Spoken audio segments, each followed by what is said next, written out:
Assalamualaikum warahmatullahi wabarakatuh. Salam sehat untuk anak-anakku semua. Hari ini adalah hari kedua pelaksanaan MPLS. Semoga anak-anakku semua tetap semangat melaksanakan dan mengikuti kegiatan MPLS pada hari ini.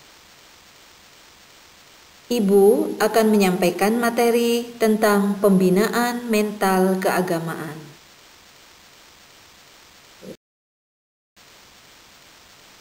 Baiklah anak-anakku, terlebih dahulu kita pelajari tentang pengertian mental. Apa sih mental itu? Mental menurut bahasa artinya adalah jiwa atau hati atau rohani atau nyawa.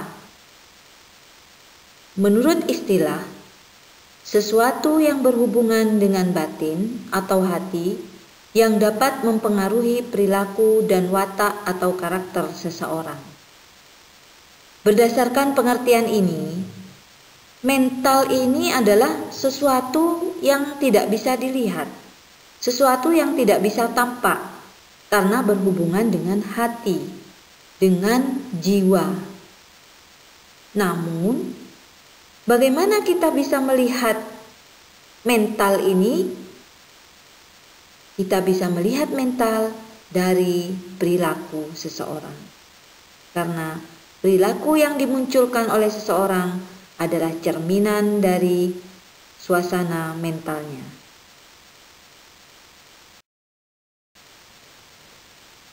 Anak-anakku, dalam kehidupan sehari-hari, kita sering berkumpul dengan orang lain. Apakah itu teman, apakah itu tetangga. Nah, disinilah kita bisa melihat kondisi mental mereka melalui perilaku yang mereka lakukan.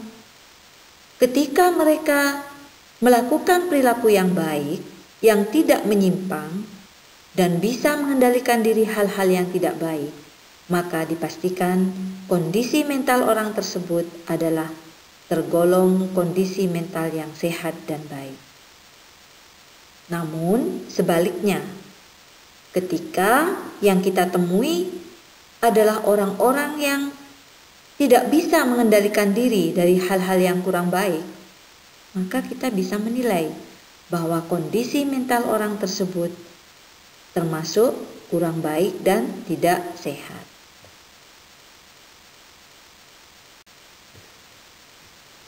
Jadi, bisa disimpulkan bahwa macam-macam kondisi mental itu digolongkan dalam dua bentuk.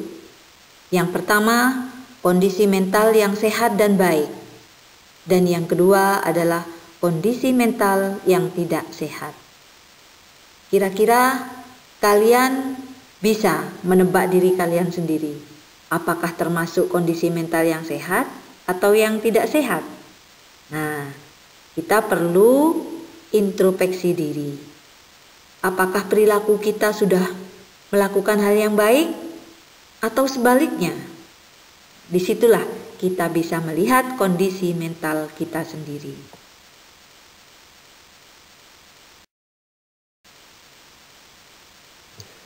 Berbicara tentang mental atau hati, Rasulullah pun telah menjelaskan di dalam hadisnya. Rasulullah Shallallahu Alaihi Wasallam bersabda, "Ala wa inna fil jasadi mudghatan, idza sholahat sholahal jasadu kulluhu, wa idza fasadat fasadal jasadu kulluhu, ala wahyal qalbu." Yang artinya, ingatlah bahwa di dalam jasad itu ada segumpal daging.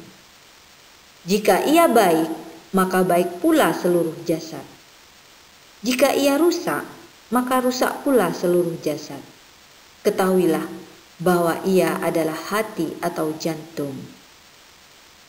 Penjelasan dari hadis ini, anak-anak. Jadi, yang dimaksud jasad itu adalah badan, jasmani kita, badan kita. Menurut Rasulullah, Di dalam badan kita ini terdapat segumpal daging. Apa yang dimaksud dengan segumpal daging ini? Adalah hati. Hati ada di dalam jasad. Apabila hati itu baik, maka jasmani pun ikut baik, badan pun ikut baik.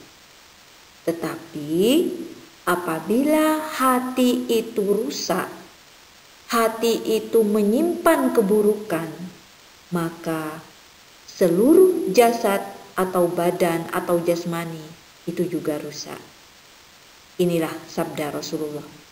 Jadi ketika kita memiliki hati yang baik, insya Allah perilaku kita baik juga. Tetapi ketika hati kita ada setitik keburukan, maka akan tampak pada perilaku kita.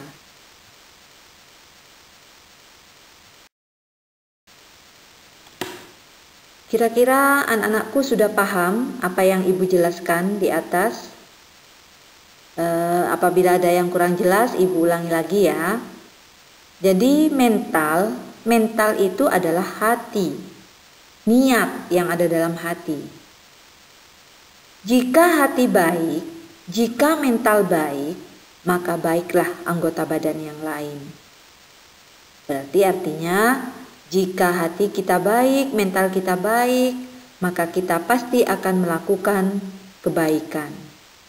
Namun jika hati rusak, maka rusak pula yang lainnya. Ketika di dalam hati kita ada niat yang kurang baik, maka pasti tercermin dari perilakunya. Baiknya hati dengan memiliki rasa takut, rasa cinta pada Allah, dan ikhlas dalam niat.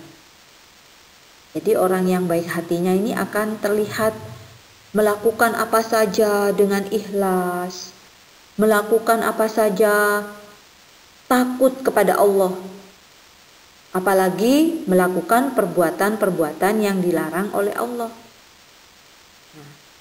Munculnya dari dalam hati. Sedangkan rusaknya hati adalah karena terjerumus dalam maksiat. Dalam hatinya tidak ada rasa takut kepada Allah, ingkar terhadap perintah Allah. Bisa dikatakan hati yang baik ini memiliki keimanan yang tinggi kepada Allah. Sedangkan hati yang rusak, mental yang rusak, tidak memiliki keimanan kepada Allah, kurangnya iman kepada Allah.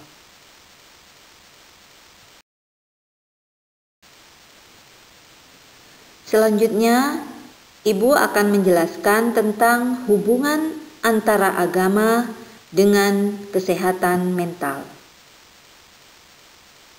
Hubungan antara agama dan kesehatan mental ini sangat erat sekali. Dalam diri seseorang yang hidup beragama, maka akan merasakan ketentraman batin, sikapnya selalu tenang, mereka tidak merasa gelisah atau cemas, perbuatannya tidak akan menyusahkan atau menyengsarakan orang lain. Seperti yang sudah Ibu sampaikan dari awal tadi, orang yang menjalankan ajaran agama, maka bisa dipastikan mentalnya, hatinya akan sehat. Berbeda dengan orang yang hidupnya terlepas dari kehidupan agama, tidak mau menjalankan ajaran agama, biasanya akan mudah terganggu oleh goncangan suasana, tidak akan merasakan ketentraman batin. Contohnya, orang yang mudah stres, mendapatkan musibah sedikit saja, dia putus asa, stres. Kenapa? Karena dia tidak punya keimanan kepada Allah. Tidak memiliki keyakinan dan ajaran agama yang kuat. Sehingga mentalnya kurang sehat, kurang baik.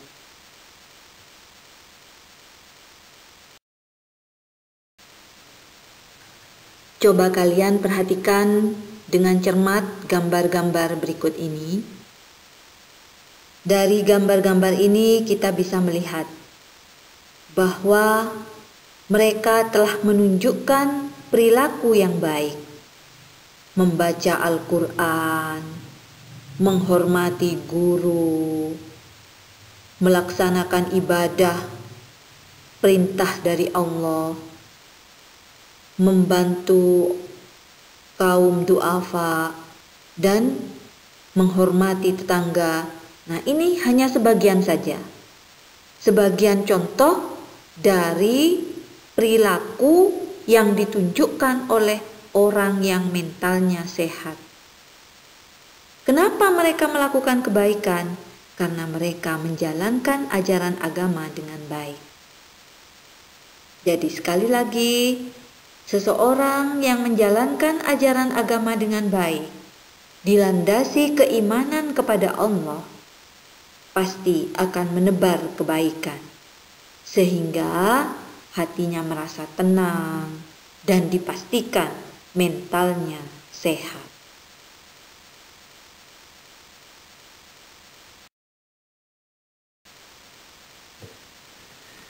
Tadi kalian sudah menyaksikan contoh-contoh perilaku yang mencerminkan mental agama yang kuat.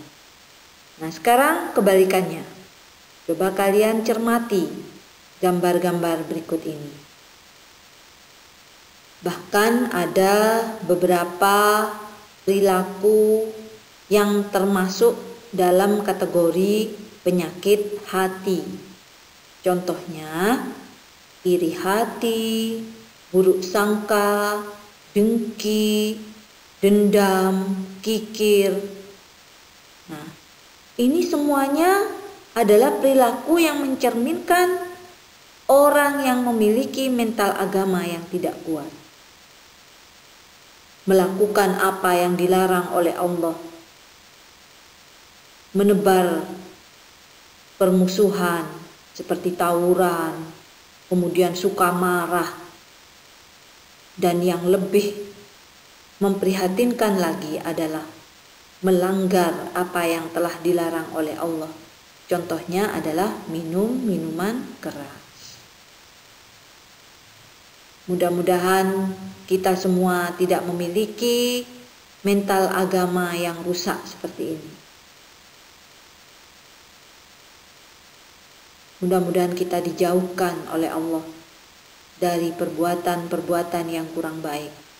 Oleh karena itu, marilah kita tingkatkan keimanan kita.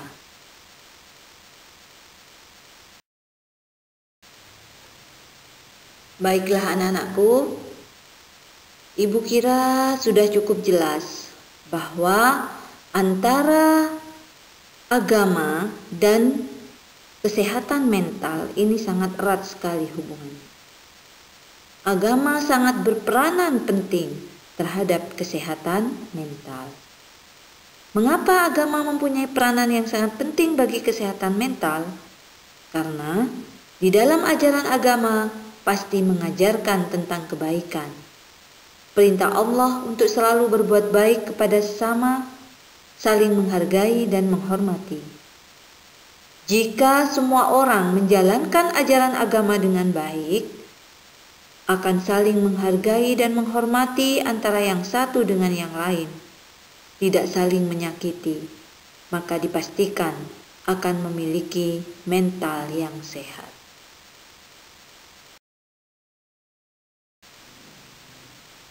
Mudah-mudahan uraian Ibu dari awal sampai akhir bisa kalian pahami.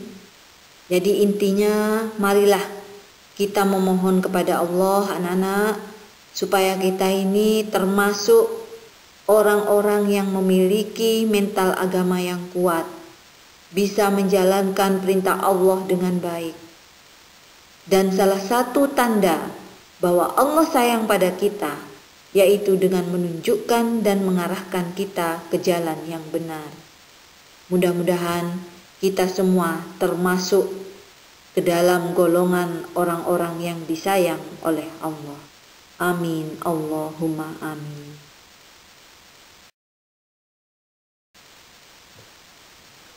Ibu kira cukup apa yang Ibu sampaikan. Nah, sebelum Ibu mengakhiri, maka tidak lupa Ibu berikan tugas untuk kalian. Tolong dikerjakan tugasnya dan ditulis, dicatat di kertas, kemudian nanti difoto dan dikumpulkan di Google Classroom. Terima kasih anak-anak atas perhatiannya. Sekali lagi Ibu ucapkan, marilah kita tingkatkan keimanan kita kepada Allah. Wassalamualaikum warahmatullahi wabarakatuh.